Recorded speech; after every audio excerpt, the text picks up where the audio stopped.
fellow Americans, people of the world, thank you. It is my great honor to announce that, in order to ensure the security and continued stability of our nation, my first directive as President of the United States will be to fulfill my campaign promise. Today, I'll issue an executive order to give Fantasy Flight Games all necessary government resources to once and for all produce a solo co-op Star Wars LCG.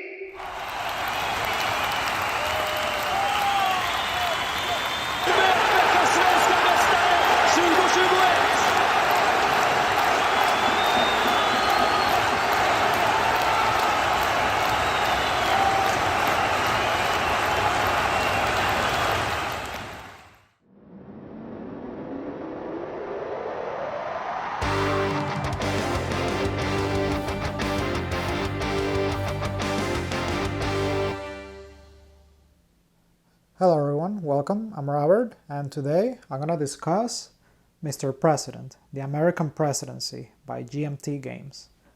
This is a game that's been in development for the past 7 years, and people started receiving their copies recently. I didn't know anything about this game before people started posting their experiences with it, which have been largely positive. And there's a few things that attracted me to this game. So one, it is a from the ground up solitaire GMT title, and one of my favorite games of all time also matches that criteria. That game is Fields of Fire, and it's on my top 10. And although I know that the subject matter is not the same, I do enjoy that a lot, and when GMT produces a game that is completely solo, that already is something that will make me gravitate towards it. So another thing is the subject matter, United States politics and the role of the president, definitely something interesting to me. Also, the fact that I found this on sale. I found it brand new for $50, and I could not pass that up. So I had to jump in on that with all the praise that the game has been getting. So I went ahead and got it, and I will also, I'll discuss a lot of things about the game. I will also discuss the storage aspect of it. I'll share that at the end. Feel free to click on the timestamp for that if you want to jump to that. But yeah, the storage aspect of this game definitely is a bit of a challenge, and also trying to make it a bit more efficient as far as, reducing fiddliness and accelerating the setup, which can take a while. But let's first discuss what this game is about, right? So it's about you having the role of governing as President of the United States. So there's no election aspect to it, at least when you first set up the game for the sandbox scenario at the beginning. There's no there's no election focus in it. It's just you doing the best job you can as president. All right, and my experience with this game was the following. So there is, as I mentioned, a core sandbox scenario. I went ahead and set it up, and I attained victory within my first year as president.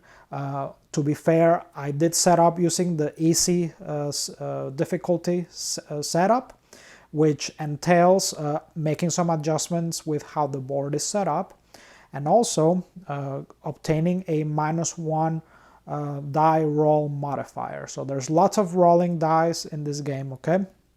Now, for the easy difficulty, you can subtract -1 from all dice rolls. In general, you want to roll low to obtain the best results, okay, the most favorable results. However, I did not take advantage of that modifier throughout my first year as president. I skipped that. I simply did the easy setup of the board, but I did not use that -1 modifier throughout my game. So I attained auto victory. There's auto loss conditions, auto victory conditions, but But in general, if you don't trigger an auto loss condition, what you want to do is you want to obtain as many legacy points as possible, all right, as I'm going to show you here. So if you look there's a track for how many legacy points you've gathered throughout the game. Okay, I didn't really have to worry that much about it because I did really well for my first year, and if you do really well within the first 2 years, you can trigger an auto victory. All right, but if you get into third year and fourth year and you didn't reach that threshold, then you just have to keep playing the rest of your term. All right, so that was my experience with the game, and this game, for me to go through that, this game stayed on my table for 3 weeks. All right, and that'll just depend on your personal availability, how much free time you have, how fast you're going to be able to go through a play of this game. To be fair, I've been pretty busy the past month, so I did not play this as often as I would have liked. I played this in 20 to 30 minute bites whenever I could, and the game lends itself really well for that. All right, you can leave this on your table if you have the space for it, and just take a sit and go through a phase of the turn sequence, a step of the turn sequence, and then leave it up, and then leave, and then come back and just keep playing. All right, so it lends itself for that extremely well. All right, so in this game, so that's my experience with the game right now. A little overview of what you actually do in this game. So what's all this stuff in the table, right? So in this game, you have to juggle between the domestic side, from the president's perspective, the problems that you have to solve domestically, and then you have the world stage, all right? And the way that the game presents that is the way that you win is by taking care of the domestic side, but the way that you lose is if you don't put out fires and manage the world stage well. If you are careless about how much of your time and resources you invest in the world stage, you're gonna lose. You could have terrorism grow rampant, or maybe too many crises affecting the world, which could reduce the amount of legacy points that you gain, or just trigger wars. And certain wars triggering will result in an auto loss. On the domestic side, what you want to do is you want to pass bills. So there's campaign promises, okay? There's campaign promises and administrative priorities that you have to go through, all right? And you're gonna start with a cabinet, and you're gonna have some bills that you are gonna try to pass throughout your term. And one of the best ways of gaining public approval and legacy points, which is those juicy legacy points that you're trying to gain for your best score at the end, is by passing bills, which can it takes time and it can be tough, just like the real thing, right? You have to so you do in the domestic side, you manage passing bills, you have to manage your cabinet, you have to juggle your relationship with Congress, and you still have to try to appease your party. One thing that this game reflects is the reality of being president in the United States is that you're not all you don't have ultimate power over everything. You have to you do have to manage your party relations, and if you don't control both houses, you might have an uphill battle when trying to pass a bill. So the game, is something that one of the few things I already knew about the machinations of how the government works. I didn't know that. Some people have the misconception that the president can just do whatever. It's not really like that. There's other things that you have to deal with for you to pass legislation and things like that. So the game does reflect that. It encourages working together to accomplish things, but at the same time, because of partisanship issues. If you get too chummy with the opposing party, that also has consequences. So that's the domestic side. There's also, although this side of the board focuses more on the domestic side, there's a couple other things that you keep track of here as well. So on the non-domestic aspect necessarily, you have conflict tracks, all right? So some of these conflicts could erupt into a war, and some of them automatically will result in a loss, all right? Now, the red one. So if tensions start increasing between certain factions or countries, if it reaches the war, you lose if it's red. Now, there's a couple ones here. Korea and Israel versus Iran. It will result in an auto loss if North Korea or Iran have reached a nuclear status, right, when developing nukes. So if they have developed nukes and they reach a war with their adversary, it's an auto loss, right? So you have to manage tensions between different states that are at each other's throats. There's also one thing on the domestic side too that you have to manage. So I already mentioned Congress, right? But there's also media relations, and you don't have a whole lot of control over that. There's homeland security.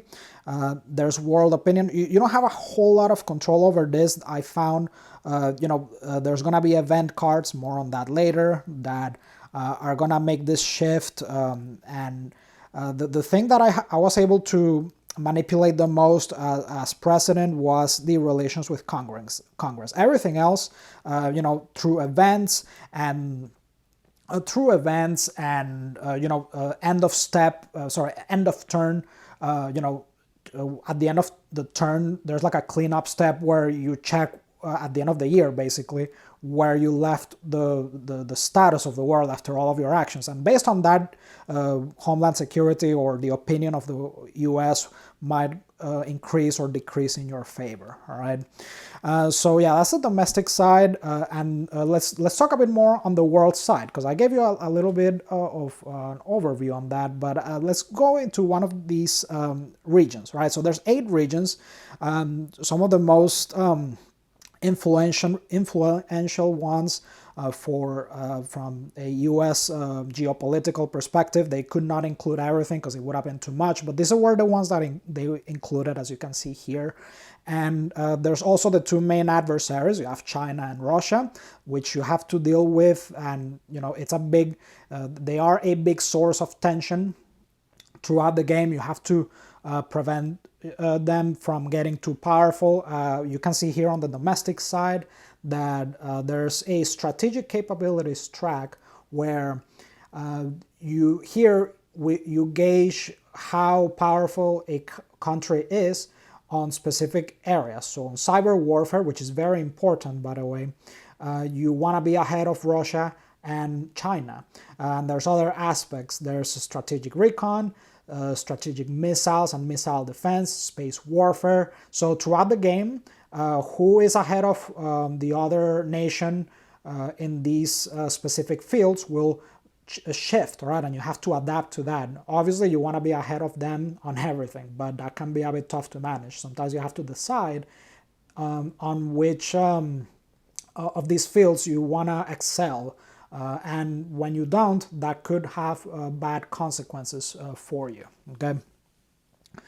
So yeah, and well, back to the world stage here, all right? I just wanted to mention that about China and Russia, but let's go here to the Middle East, for example. So each of these regions, except for China and Russia, will have a crisis track, okay? So you want to, this thing kind of reminded me of pandemic in a weird way, where you're trying to put out fires everywhere, right? So you want to prevent the crisis track from increasing on a certain region, and through event cards and dice rolls and events throughout the game, regional crisis track will increase, and you really want to prevent it from reaching a major crisis because that's just going to add fuel to the fire. Okay, there's going to be terror groups popping up everywhere. There's a big aspect of dealing with terrorism here. You're basically playing a game of whack-a-mole with terrorists popping out everywhere, and you need to use your resources to gather and locate and target them. And you're not going to be able to eliminate them in general, with few exceptions, but in general you're not going to be able to eliminate a terrorist until it's gone through all of these steps. So they're typically going to start in the map like that, and then you need to spend actions gathering, locating, and then targeting them. All right, and once you reach a terrorist group reaches that is when you're able to try to do a raid or a drone strike, all right, depending on the region. Speaking of actions, all right, everything is done through actions, which I'll get into that. I'll discuss the actions in a second. But yeah, so that's just one example of the areas. There's other aspects too. There's regional stability, okay, lots of event checks will check for the regional stability. There's regional alignment, how much is this region in your favor or not. There's allies. Some regions will have important allies, and you want to have your allies on the very close side. All right, more on that later. But yeah, this is what this region looks like. There's also gonna be, when things get bad, there's gonna be rogue states. That's bad for you. Unstable states. There's gonna be civil wars. There's going to be these tension counters, which are going to be bad for you, and you're going to see very often how Russia and China, that's true to real life, how geopolitically, there's going to be a lot of tension happening with Russia and China. So that and there's ways to remove it, but typically throughout the game, those are going to start piling up, and then when China and Russia act, the more of those tension counters are stacked, the wars is going to be for you, for how the state of the game changes after they're done acting. Okay, now so that is the world aspect, and so hopefully that gives you a bit of an overview of domestic versus world, which are the two things that you're juggling with as president. Now the other thing is actions. Okay, so actions you're not going to be able to do just an action wherever. All right, when you go through the turn sequence here, the way that the game is taught is very interesting, right? Because there's a turn sequence flip book. There's a turn sequence flip book that will walk you through every step of this turn sequence. And when you reach, so you start here on your first year, right? And you end here at the end of your first year of your term.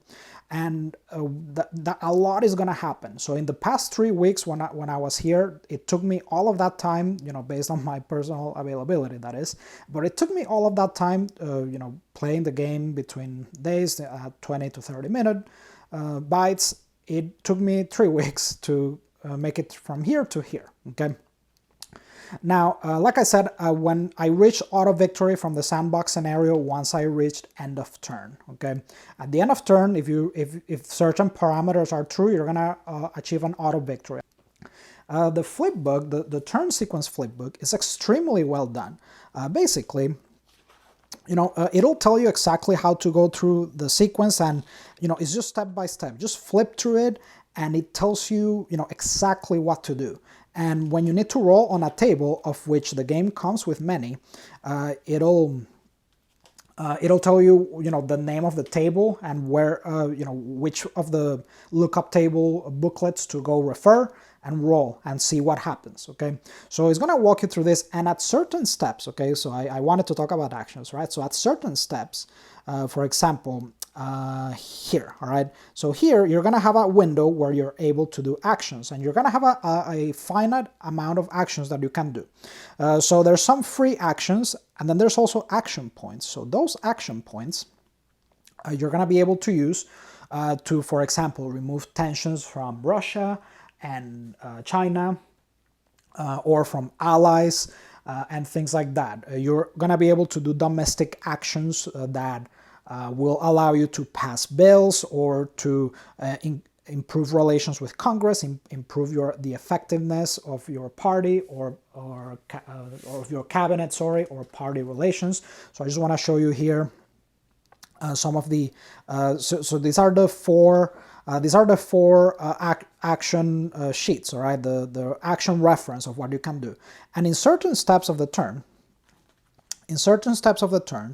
you're gonna be able to tell which actions you can take. In certain steps of the sequence, you can only take specific actions, or in this one, for example, you can just take any. There's 4 kinds of actions. There's military, diplomatic, and there's also presidential and domestic. Okay, so those are the 4 types of actions that you're going to be able to take.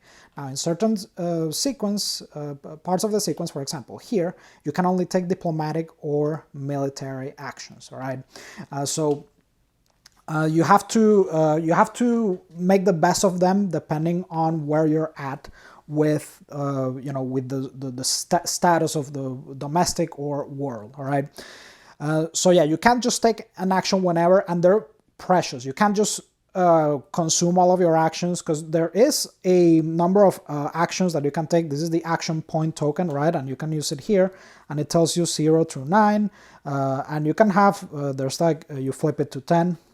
So yeah, you go here to the action track, and you're given a certain amount of actions at the beginning of the year, and you have to get the best out of them. So here you have 10 actions, for example, 11, 12, and then as you use up your action points, you move it here in the track, right? And you can flip it here if you end up with more.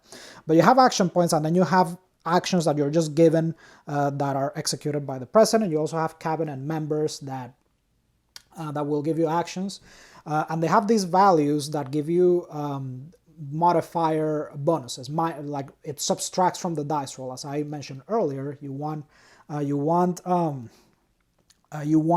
your die rolls to be low. So any modifier that subtracts is good for you.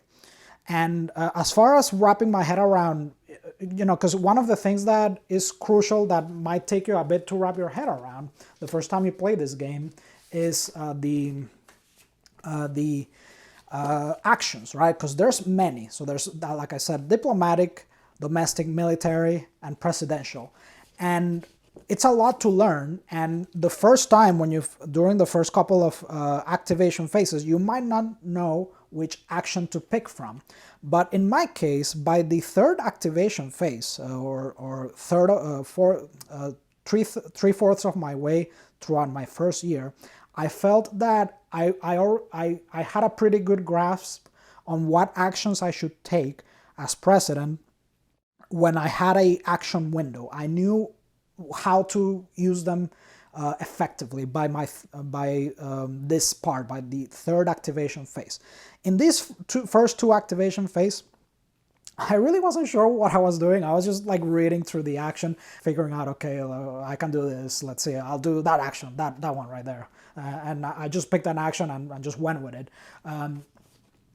But yeah, learning how to use these actions the best way possible, that is what a lot of it is learning when to use those actions. Another thing is, I mentioned earlier, you have the action points, right, which are a precious resource. You have to learn when to use the action points, right? Because, like I said, they're very precious, and you don't want to. And the briefing manual does mention this. You do not want to run out of action points. Okay, not to be confused with actions. I don't want to get into detail about that. It's explained in the rules, but there's action points, and then there's free actions that you get at specific instances of the phases.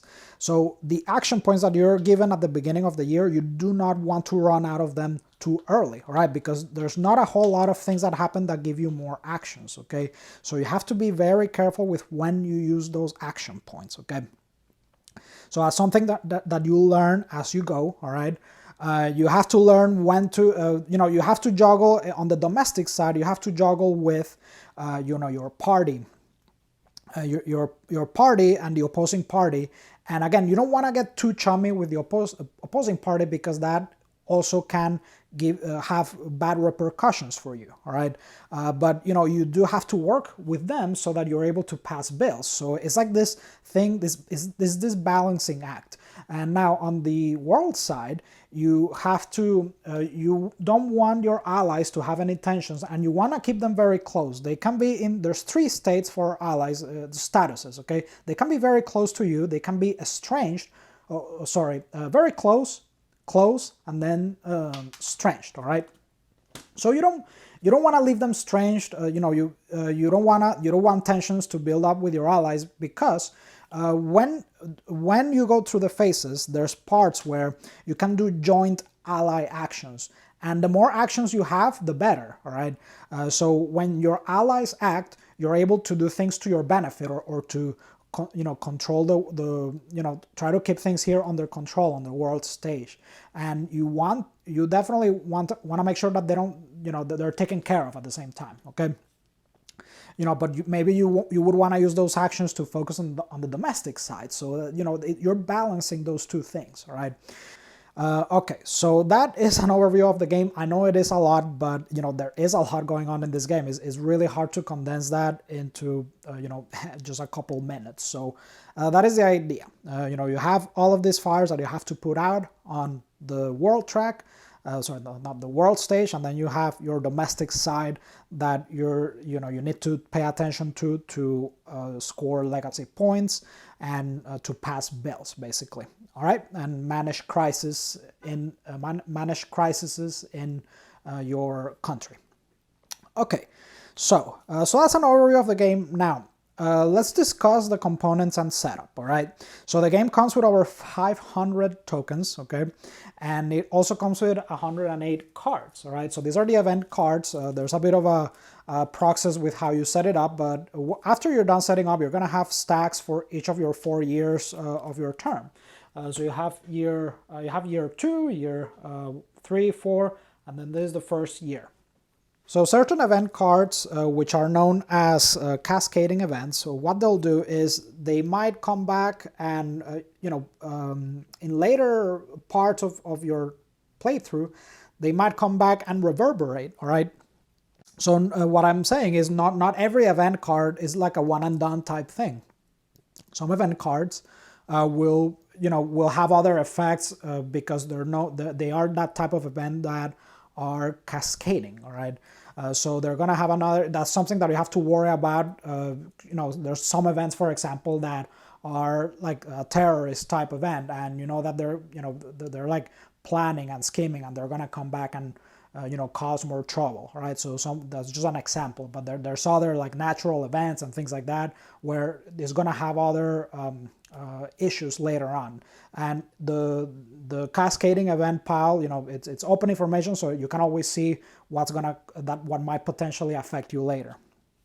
So yeah, that's event cards, and that's one of the huge aspects of replayability. The event deck, pretty huge, and one thing that GMT could easily do to expand, if they wanted to add even more replayability, is just sell expansion packs with more events. All right, because those events are based on real life events, and more things happen every year. So as years go by, big events that affect the world or the US, they could just create more events to add to that, and they're pretty thematic. The way that this system lends itself, you can create events that will be thematic to the kind of effects that it would have on the US or in a region, all right, with terrorism or with resources or with crisis or humanitarian crisis, the economy. There's all of those levers that the event cards could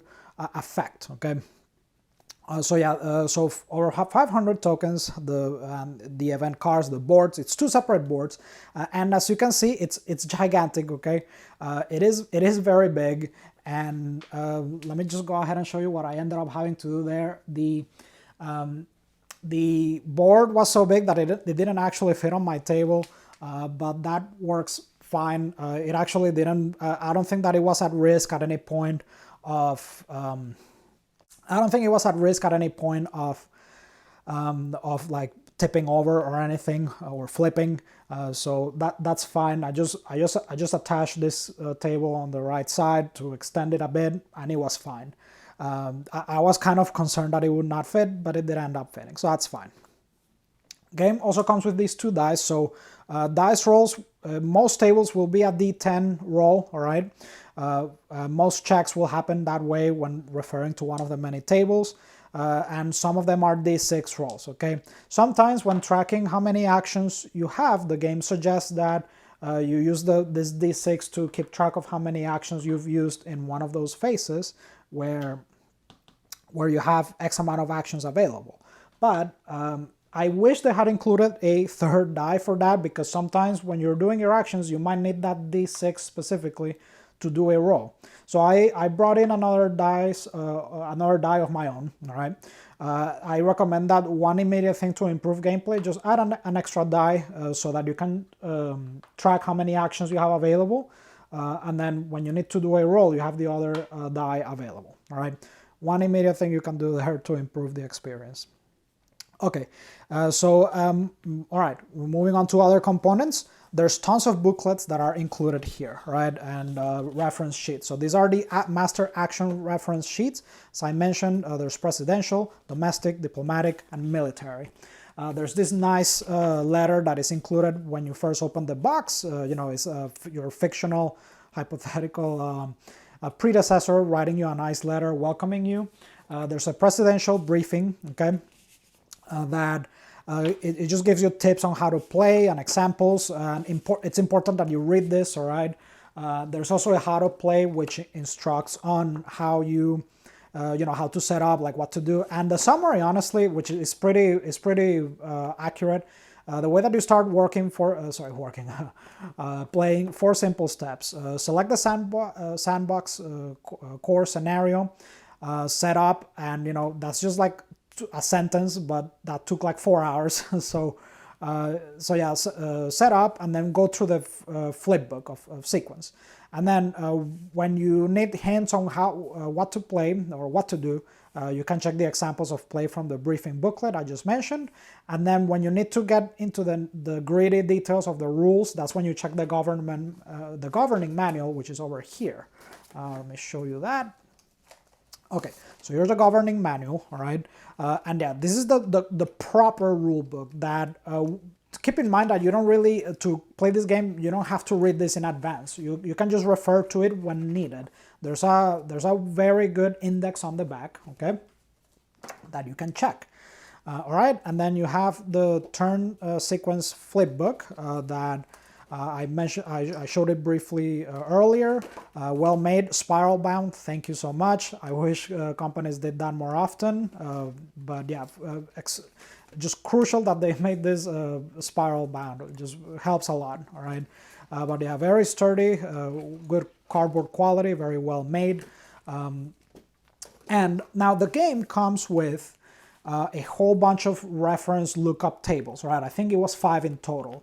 And one thing that I really wasn't a fan of was flipping through all 5, right? Because I already have a limited amount of room here. I actually had to move some tables together. Let me show you here really quick. So I had to actually attach some things together here to I had to move this table here to add a bit of space. That's where I keep my booklets. And then there's also this table that I attach where I have this token counter, and then there's this table where I have the tension counters in that bag. More on that later.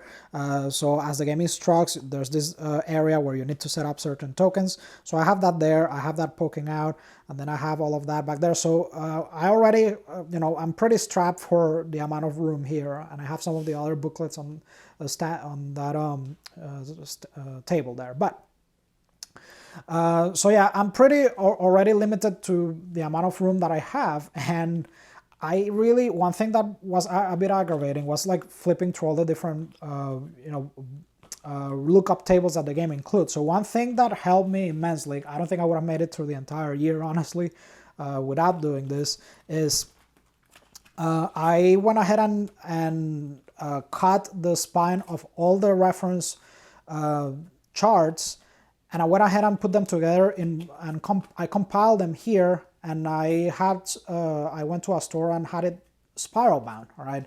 And then I added bookmarks so that every time I need to refer to a table, I can just, do this, all right? And I get to exactly the table that I need.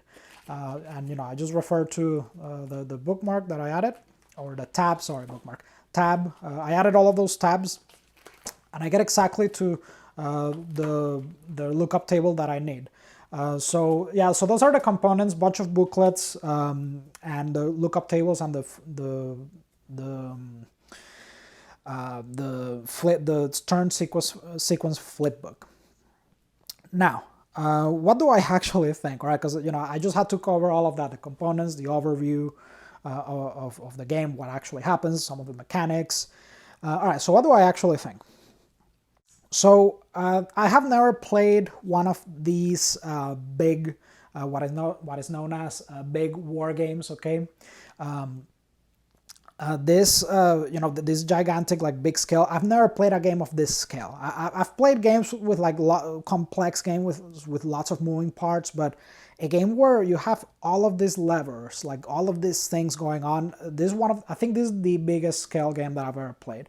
And as the designer stated, this is, he just kind of let himself go with the idea of making one of those what he refers to as 1980s monster games. Apparently, this was a style of game that was popular or common in the 80s. These big war games with big boards and tons of tokens and tons of lookup tables. It seems to not be very vogue these days to make a game of that style. And the designer stated that he, for trying to simulate the presidency of governing as president of the United States, he couldn't really see it any other way. How he would, make that or gamify that. Okay. And so that definitely took me a bit of getting used to, right? Getting used to a game of this scale. But even though the learning process was relatively painless for a game with this much going on, I think the flipbook does such a wonderful job. The turn sequence flipbook is just genius, just excellent, very well done.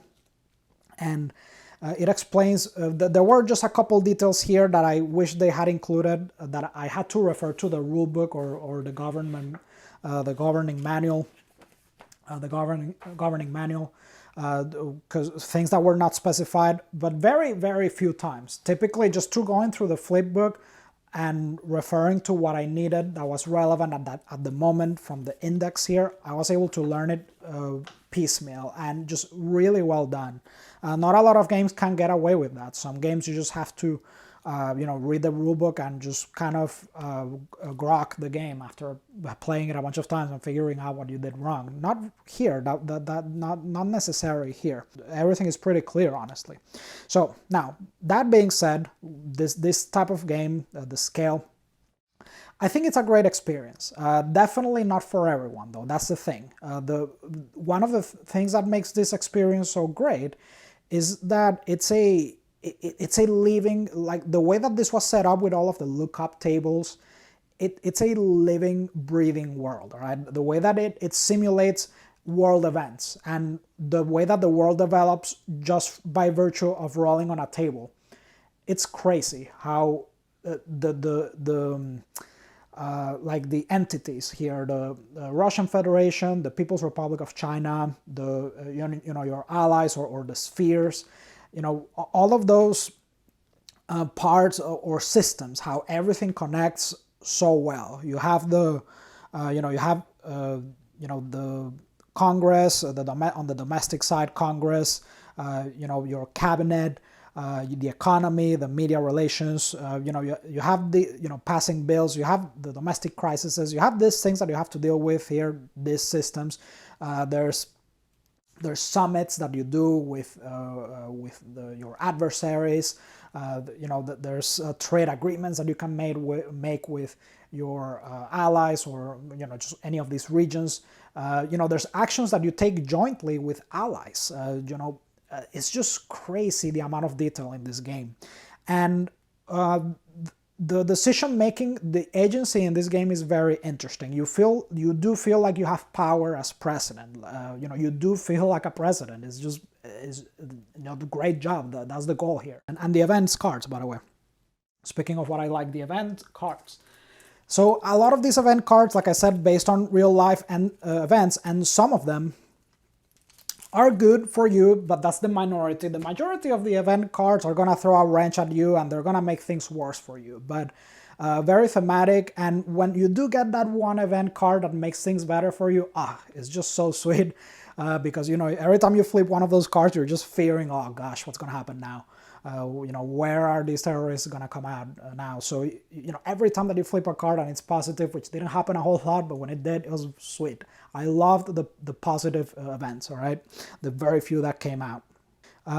So then there's other thing I want to mention, the look of the game. I think it's gorgeous. Extremely well done aesthetically, everything is clear. I like the little reminders on the board, very well done. I like the way that the event cards are designed. Everything is just clear, very well done. It's a lot, it's busy, but I didn't have any legibility issues. Very well done. All right, so now my biggest complaint, honestly, with the game, the setup. So the setup took me 4 hours. I think I mentioned that already, and I think that is insane. However, regardless of that, despite of the amount of setup, this game could easily stay on your table for months, all right? And again, that depends on your personal availability, how often you game. Based on my personal schedule, I was able to only get through the first year within 2 or 3 weeks, right?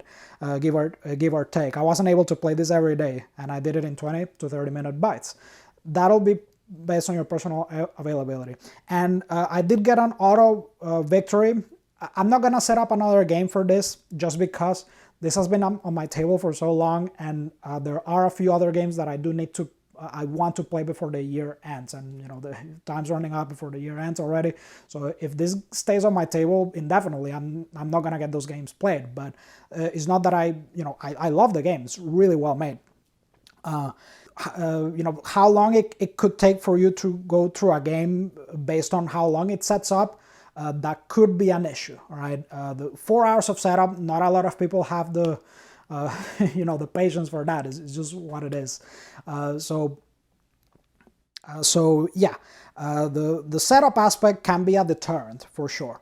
The other thing that I had a problem with was when China and Russia act, they have a very detailed and involved number of steps where they do their actions, and it was a bit tedious, I'm not gonna lie to you, but it's necessary for them to feel important and impactful. They have to do a lot of things on their turn. When you roll on their charts and they cause impacts in the world, it takes a while to get through all of the actions of your adversaries, all right? And that just got a bit, that's the most, other than the setup, the most tedious part to me was just watching Russia and China act. And honestly, it would have been a disservice to just relegate it to just like a one die roll to see what they do, and that's it. It has to be involved for Russia, and it has to be something more involved than that in order to make Russia and China more of of an important and like an alive entity, all right? If all they do is just roll one die, or two charts, like that's it, really, that's all Russia and China do. Okay, so yeah, but at the same time, the downside of that is that every time that I had to see China and Russia act through the year, it was a bit tedious. It's just like, okay, roll, this happens for like 10-15 minutes. I wasn't a fan of that, because at least when your allies act, you do actions. There's you make some decisions there.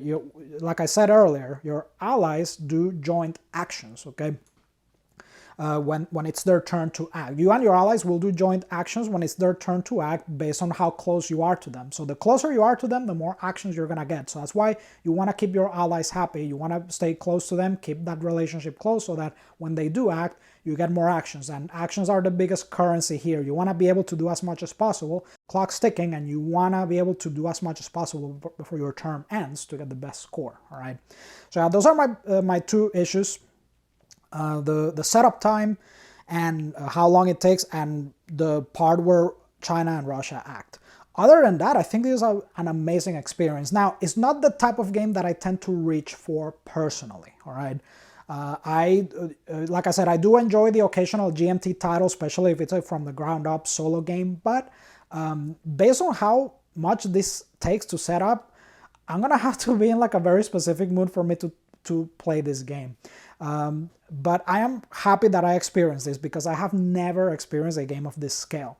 And if you haven't, this is a great way of getting in one of those experiences for the first time because of the flip book method that they went for teaching you the game. Crazy, well done. But yeah, not for everybody. Just keep that in mind.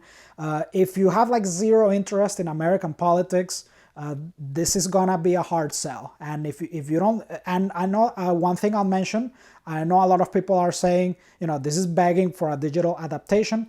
I don't doubt that. I agree that, this is ripe for a digital adaptation just so that it automates all of those tedious parts, the setup, the rolling for your adversaries. I don't deny that, and I'm sure it's going to happen. It's just like a matter of time. However, I don't play digital board games, to be honest with you. I'm addicted to the tactile experience of board games. So definitely, even if this got adapted digitally, I would rather go through the process of just setting it up if I really want to play it. I just don't like playing board games digitally, unless I'm just trying to like play test a game on Tabletop Simulator or something. Like I really don't like go out of my way to play a digital board game. So I'm sure that some people just don't have the time for this. So I do hope that they come out with that for those folks that don't want to go through the process of setting this up. It's just crazy. It's not the learning process as much. Like I said, it's pretty well done, and just bit by bit is not a harsh learning process. It's just the setup. Christ, it just took so long to set up, and that doesn't. When I mentioned the 4 hours to set up, that didn't include like sorting the tokens and all of that. I did not even count the amount of hours that took me. I was just talking about, okay, the tokens have been set up. Let's set up the first scenario. That took 4 hours. That's crazy. Just not a lot of people have the time for that.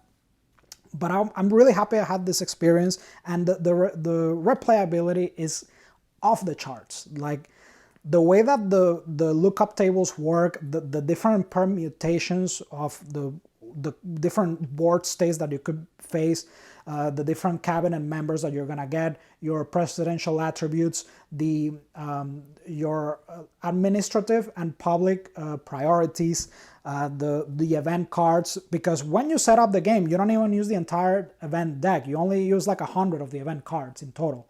The other half is like put aside. So the replayability of this is crazy. And if I lived in a bigger place, I would, if I lived in a much bigger place, I would have a perpetual table with this setup, because I could just every now and then sit down, do like a couple of steps of the turn sequence, and then leave. And it's just a game that it's just so, like it just feels so alive. Like it's crazy how they pull that off. The downside of that though is just the upkeep, the maintenance. Not for everybody. Just a heads up. And finally, I need to address the Errata issue. I know that there's a lot of people that take umbrage with that. I did get this at an extremely good discount, $50 total. So it didn't, it doesn't hit me as hard, but I do, this game has a lot of things going on. I'm not like necessarily defending, there's issues with that. The game just came out. There's already an Errata pack. I get it. Now, people that say that the game is unplayable or anything like that, nonsense. The game was playable just fine, and I only had to refer to the errata once. And there's a lot of things in the errata that I've read. It's not like super short. There's like a few things that are addressed in the errata. But as far as like my experience of playing through the first year and learning the game, I only had to refer to the errata once. So it's not unplayable. Gameplay's fine. I do love the game. I will get the errata pack eventually. So if you want to get the game now, you can, and it plays just fine. Okay, so that doesn't mean I defend the errata coming out this soon. I don't think that should be, I don't think a errata pack should come out that soon. I don't agree with that. But the game as is, it's perfectly playable. All right, so just saying.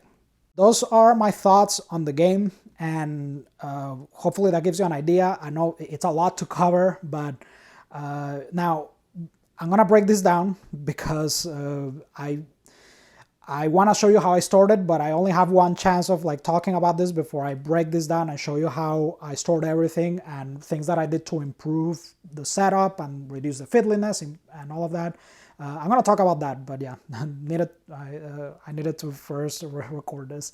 So now I'm going to break all of this down, show you that. So now let's talk about storage. Alright, so I've put everything back in the box. Let's see the stuff that I used to organize it and make it fit all back in, and also help with setup and fiddliness.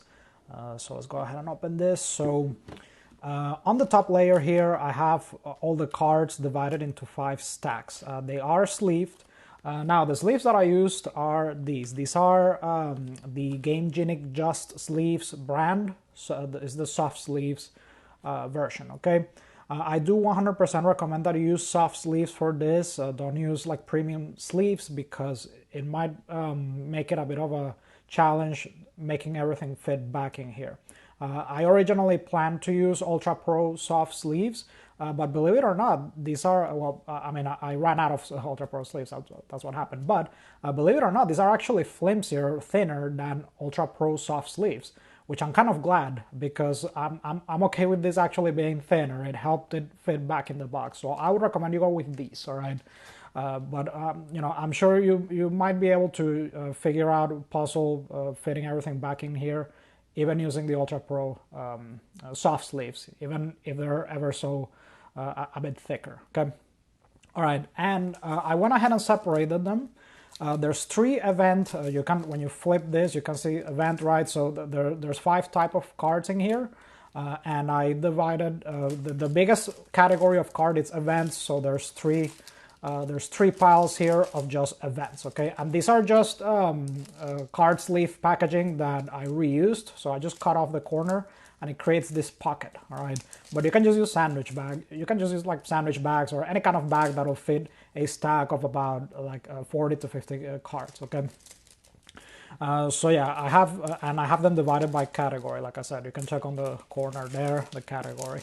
All right, so I have all of the cards here, and now, technically, if I really wanted to, I could have fit this. You're gonna see I have some GMT counter trays. I could technically fit this in there, right? But I found that these tokens that are supposed to go on a separate table or board that is supposed to go outside of the main board, I found it really helpful to keep this in its own container, all right? I'll show you pictures of the setup that I have on the sides of the table, and you'll see the way that I use this. There's that board where you're supposed to shuffle some tokens and put them in the designated areas. I just went ahead and, so that I don't have to do that every time I set up, it's already organized like this, and I can just put it on top of the board, all right? This is just a little container that you can find when you go to dollar stores. When you go to the hardware or office section, you're gonna find these containers, and they typically are full of either mounting nails or office tacks, okay? And I just put those in a jar and keep the container, okay? For $1, these are perfect for certain games. All right, so yeah, so these tokens that are supposed to go on that board, I'm just gonna close up here so you can see the way, which ones I decided to put here, okay?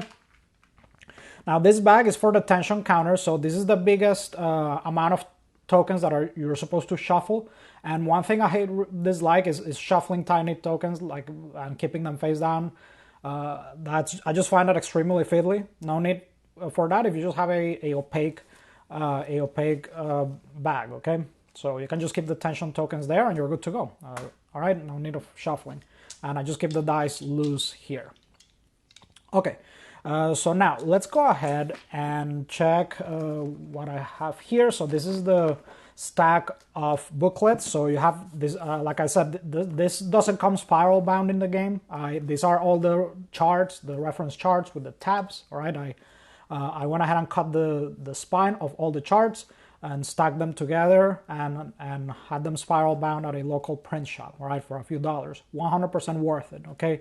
One thing I didn't mention when I showed this earlier, there are gonna be a couple instances where you need to have a chart back to back, okay? And that's the reason why, I estimate that's the reason why they kept the charts as separate booklets. I get it. But that happened rarely, and all I have to do is just, keep like, if I'm in the middle of, like, I don't know, if Russia is acting, all right, if Russia is acting and I'm going through the whole process, every now and then I'm gonna have to refer to another chart and see the result of the chart, and that's fine. I just keep it open somehow to make sure that I don't lose the page where I was at. Roll on the chart, check the result, and then go back to carrying out the process of Russia acting or something like that. And that just didn't happen that often, honestly. Typically, when you refer to a chart, you just open the tab and then close the chart. That's it. So 100%, I recommend that you do this. It will significantly speed up your playthroughs. All right, you're not gonna have to fiddle as much with the charts. All right, and just to make sure that the spines don't add too much height, I stack them like this. Okay, the spirals don't, if you stack them like this, it's a bit more balanced, right, when trying to fit everything back in here. But yeah, these are all the included booklets. All right, so let's leave that here. So this is the board that I was referring to. Okay, so this board, where'd it go? Here.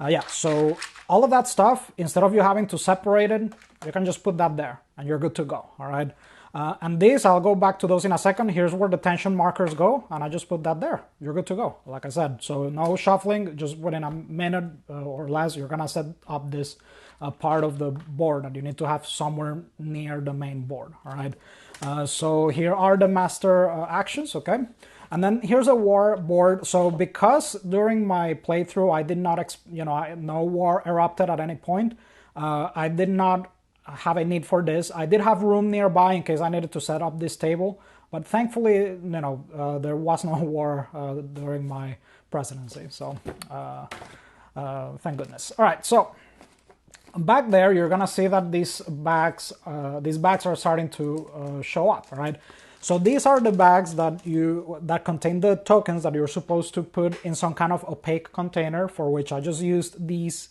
You can buy a bunch of these for a few dollars online, on Amazon or whatever, or a local, like, even I think they even have these at dollar shops. But yeah, a lot of people use this. It's nothing original, but yeah, the cupcake silicone cups, perfect for opaque containers, right? So these right here, let me show you. So all of these are meant to be put in a opaque container. All right, so there's room back there. So these are 3x3 bags, okay, baggies, and I just cut the corner so that there's no air trapped in it. They don't come punched with a hole punch, unfortunately. I've never seen, when I buy these online, they always are whole. They don't have a hole punch in them, so I just cut the corner, and there you go. All right, now let me just show clearly which tokens you should separate, so that you know which ones to put in baggies. So these are the UN Goodwill. All right, these need to be put in a opaque container. These are the crisis chits. These are the public priority chits. All right, public priority. These are your congressional opponents. These are the sanctions, and there's 3 types of sanctions. There's UN sanctions, unilateral sanctions, and multilateral sanctions. It's 3 different types of tokens, but it's only like 4 or 6 of each, and I thought it was wasteful to make a individual baggie for each of them. So I just went ahead and put all 3 kinds of sanctions in their own bag, okay? But these are 3 separate types of sanction stacks that you need to shuffle individually, okay? Then you have the administrative priority. This is something else that you're gonna need to bag separately. Here is the this is your cabinet members, right? So keep that in its own bag. These are the presidential attributes, right? The President of the United States attributes. So you want to have that in its own bag for randomization. These are your congressional friends. And this is the U.S. Military footprint tokens, all right? So all of that, which, you know, once you bag them, you have enough room back there, so you can just throw them in there, all right? So I'm just gonna bring this out here. Okay, so then you have the boards, all right? So you already saw them like the first 50 minutes of the video, so I'm not really gonna comment on that. Got the boards, all right? Just gonna put them here. Okay, so here we have 2 GMT trays. Typically, I use DVG trays. I didn't buy GMT trays until now, but I'm kind of glad I did buy a pair of GMT trays because prior to me buying the game, I had heard that you can fit all the tokens into GMT trays. So I went ahead and bought a pair.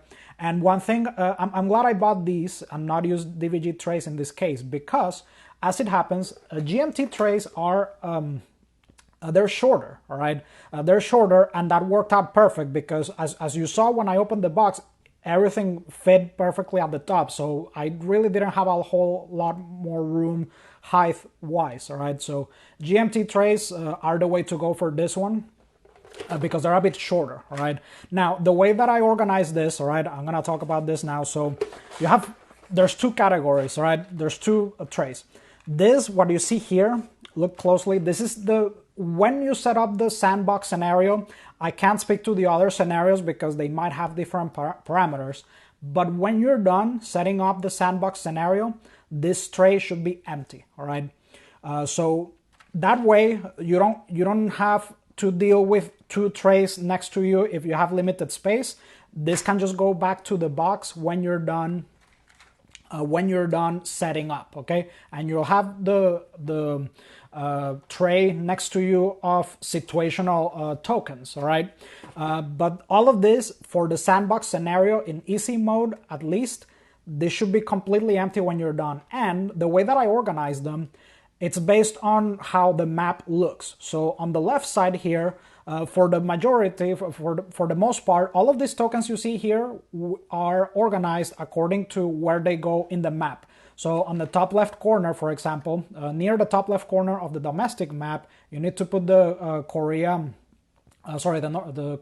North Korean and Iran nuclear counters, for example, and then you have the strategic capabilities track below it. So this is organized in a manner that it matches where they're supposed to go in the map. Just imagine this being the map. And I'm also gonna open this and show you. All right, this really should help you with setup because it can be an absolute nightmare when you first open the box. Okay, let me just show you this. All right, so I'm just gonna kind of move the tokens a bit because there's a few there that you might not see because they're stacked. But this hopefully will give you an idea of how you should organize this, okay? And when you follow setup, what you see here will go in a certain part of the map. The regional stability tokens, for example, you're supposed to put one on each of the Russia or China regions, all right? I can't, because each region is supposed to have one of these, so I'm not gonna divide it between like 10 of these areas, all right? So that wouldn't make sense. But yeah, all of these, the majority goes on the world map, but then there's below the world map, there's those tracks, right? So these, you got your legacy point, the current turn. So you get the idea, all right? So this really should help you. Now notice that there's 2 areas for the military units, right? So the ones here, and this one, is going to be a bit harder to see, but the reason why I have it divided into 3, this right here, you don't have access to at the beginning of the game, this stack specifically. You only get access to these units This is on the domestic side. This stack of units, you only gain access to it through a bill. So you're not going to have access to this, and you're just supposed to stack these near the strategic lanes, all right? The strategic capabilities tracks, all right?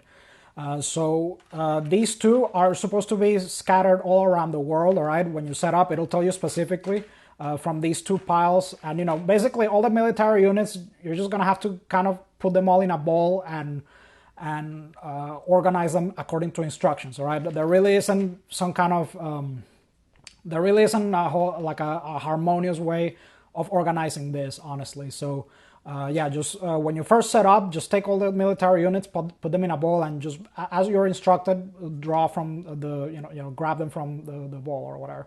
But yeah, there we go. And this you'll see that there's even some empty spaces here, and if you want to organize it differently, there's even more room for that here. All right, so you're not forced to organize it this way. Okay, but there you go.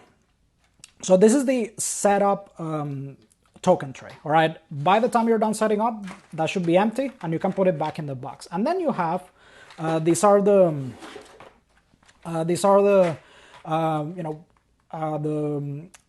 tokens that are situational, okay? I every now and then I had, the one that I had to drag out, bring out the most were the China and Russia influence tokens, right? Everything else really was very, very situational, okay? So you don't need to concern yourself too much with this. I'm also gonna show you here what tokens you're not gonna have to worry about during setup, so that you don't get too confused initially. Hopefully that'll help you. So you have the trending tokens here.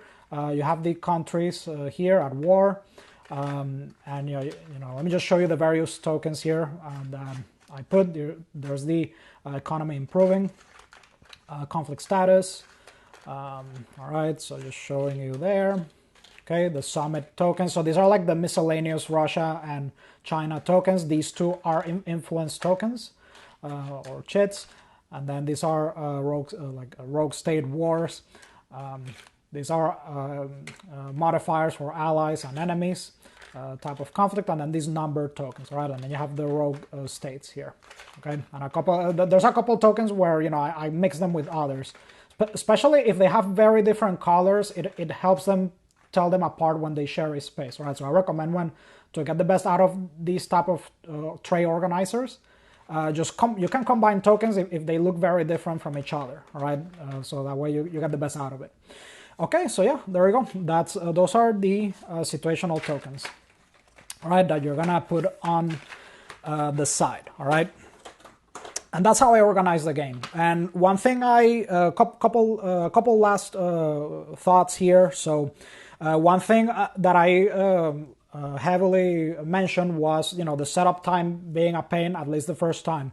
But now that I have a much better awareness of the board, what everything is, and with this steps I took to organize things, I feel pretty confident that I should be able to set up in less than an hour. All right, now that I know where everything goes. So to be fair, because I did mention that I wasn't happy how long the setup took, but once you get familiar with the game, it should reduce the amount of setup.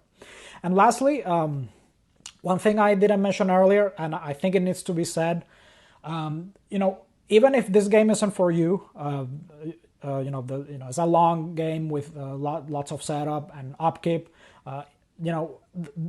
In order to make a game like this, one thing that just blows my mind is, imagine somebody tasks you with making a game about the president and coming up with this.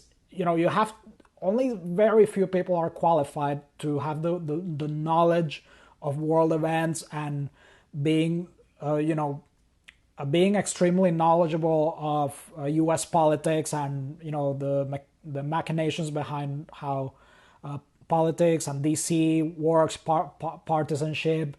There's so much detail and things that you learn over time about that. I'm not an expert on any of that, but I know that you could not ask me to make a game like this. Even if you're an expert game designer, you at the same time have to be very knowledgeable of this type of stuff. So very few people could pull something like this off. And even if the game isn't